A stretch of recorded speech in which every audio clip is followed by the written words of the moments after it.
ही भावना शिकवत असते।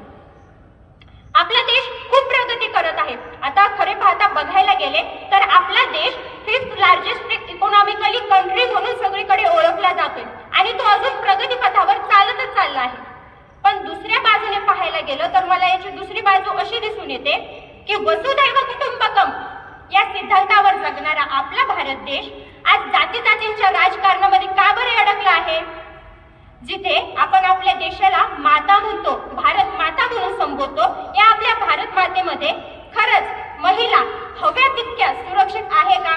खरंच हा एक प्रश्नच आहे। मग आपण काय करायला पाहिजे तर आपली भारताप्रती असलेली आपली भूमिका आपण पार पाडायला पाहिजे। आपण असे काहीतरी करायला पाहिजे की जेणेकरून आपल्या देशाची मान सगळीकडे उंचावली जाईल। कारण स्वातंत्र्यवीर सावरकर म्हणतात की देहाकडून देवाकडे जाताना मध्ये देश लागतो आणि या देशाचे आपणाला देणे लागते। हीच भावना प्रत्येक भारतीयाने जाणून देशाप्रती असलेली आपली भूमिका साकार केली पाहिजे आणि या आपल्या देशाचे भविष्य अजून उज्ज्वल करण्याचा प्रयत्न केला पाहिजे। शेवटी फक्त एवढेच म्हणावेसे वाटते की देशाला विकलांग कराया शत्रूचे थैमान चालले, स्वैरपणाने वैर मांडून जरी स्वकीयांनी मान विकले, दिग्विजयाचे यात्रिका आम्ही स्पर्श आमचा शिखरांना।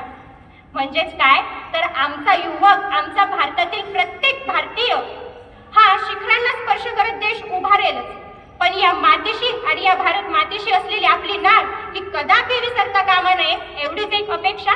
मनपूर्वक धन्यवाद। जय हिंद, जय भारत।